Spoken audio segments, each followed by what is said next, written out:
Prajem vám všetkým príjemný deň. Dnes po týždni je 7. apríla.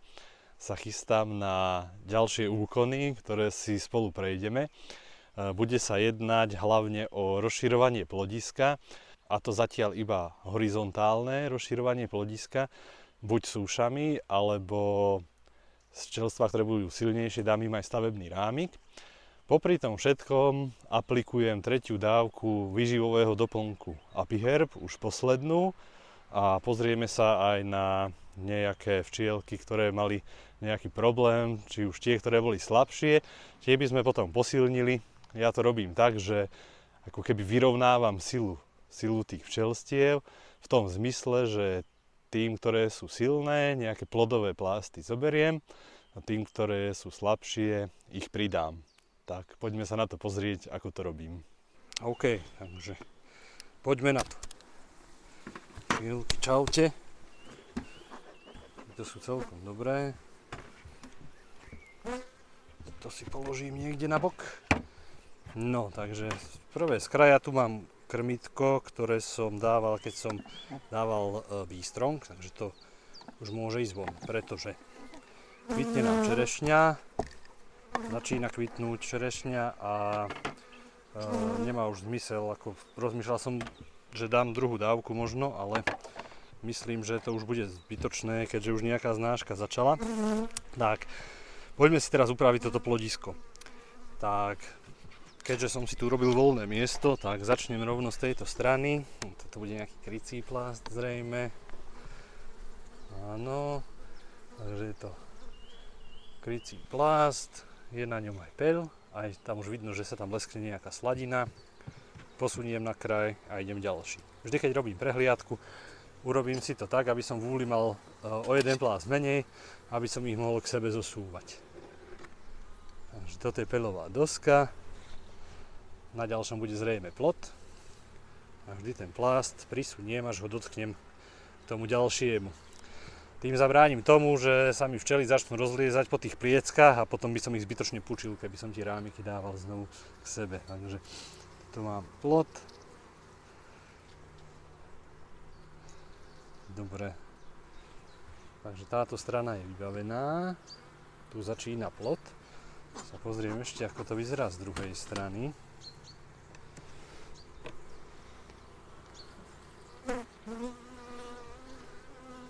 Krycí plást, zrejme aj s peľovou doskou, to by som chcel, aby bolo.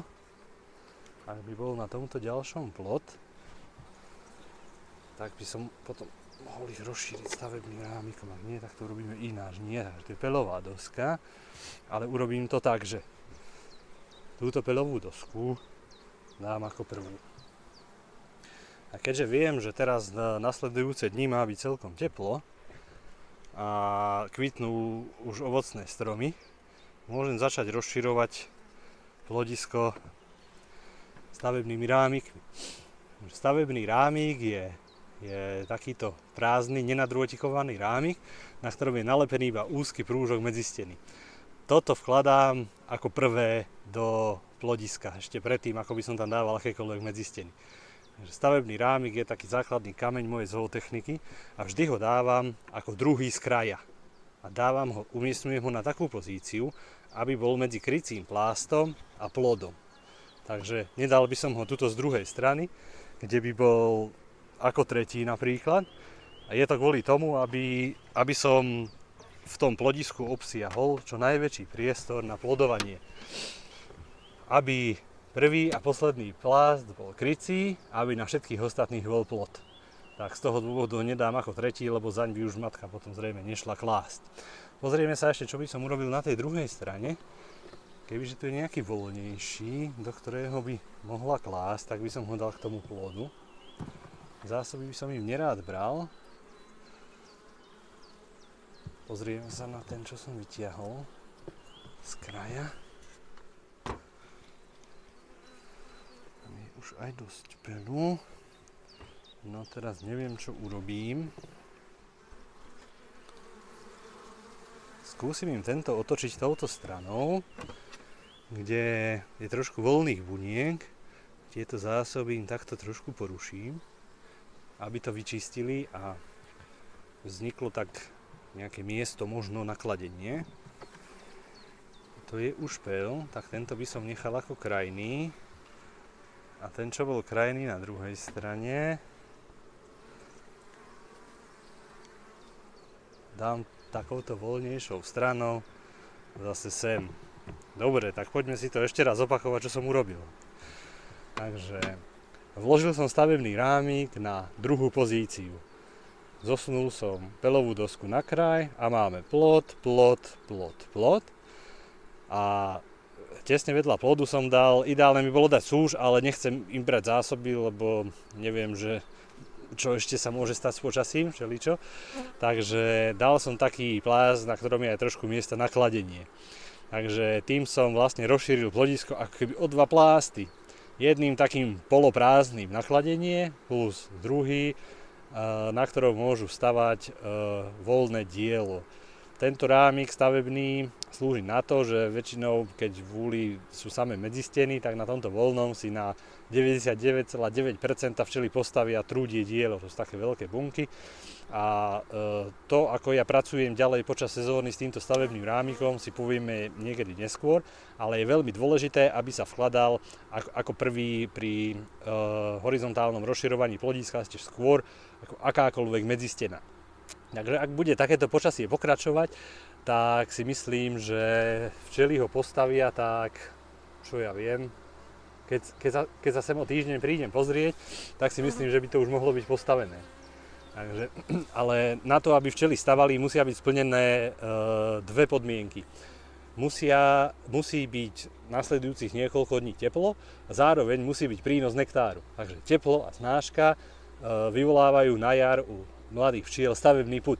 Ale keď chýba čo je len jedna z týchto zložiek, že napríklad všetko kvitne, ale je chladno, tak včely stavať nebudú. Alebo opačne, keď je napríklad teplo, ale nič nekvitne, tak či tak nebudú stavať. Ale teraz nasledujúci týždeň má byť celkom priaznivé počasie a vidím, že všetko kvitne, tak si to môžem dovoliť, toto rozširovanie. Ukojím tým ako keby ten stavebný pud, lebo včely potrebujú nejakú časť toho trúdieho diela mať v úli. Takže okrem toho, že to potom používam ďalej na veľmi ďalšie dôležité veci, ktoré si povieme neskôr ďalej v sezóne, tak je to ako keby super jednoduchá vec, že to tam iba vložíte. Keď som urobil tento úkon, spojím to samozrejme s niečím iným, takže posledná dávka apiherbu, pekne do uličiek.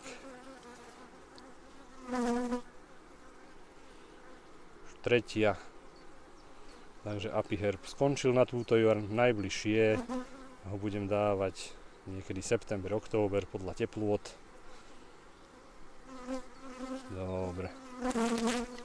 Dobre, takže máme vybavené. Na ďalší, v podstate to isté, krmítko von, ako prvá vec. No, tu vidno pekne, že čo som vravel o stavebnom pude, že keď je teplo a znáška, že včielky začínajú stavať, tak už tu začali stavať na krmítku. Takže to je neklamný znak toho, že musím toto plodisko rozšíriť stavebným rámikom. Opäť sa tam trošku pozriem, ako to tam vyzerá. Krycí zásobný.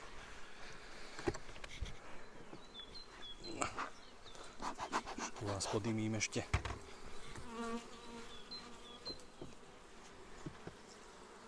Zásobný plod zatiaľ ešte nie je, takže by som to zosunul všetko na túto stranu. Peľová doska, je tu už aj nejaký plod. Zosúvam vľavo.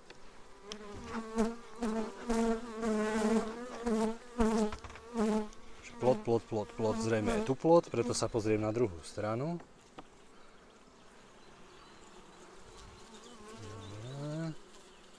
To je nejaký zabudnutý stavebný rámik z minulého roka, takže ten by som mal dať von.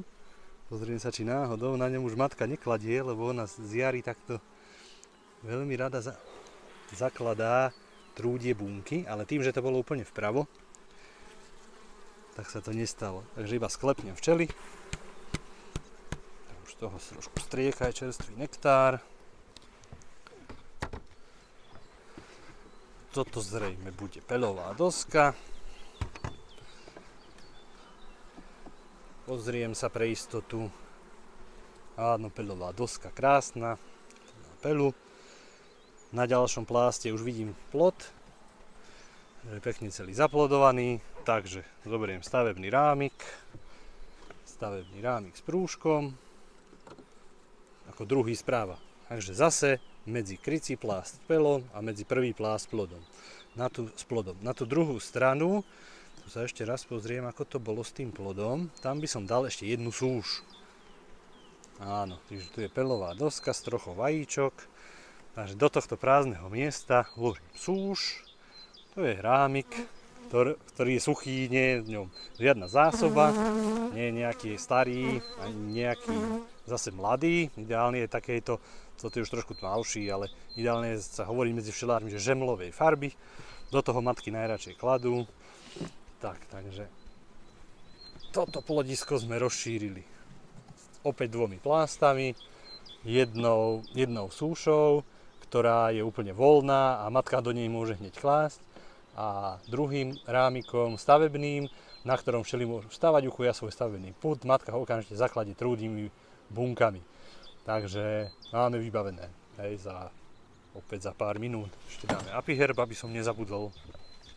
Ak by náhodou som našiel včelstvo, ktoré je silné, že úplne ako keby kypí, tak zobral by som im jeden plodový plást aj so včelami a posilnil by som nejaké slabšie.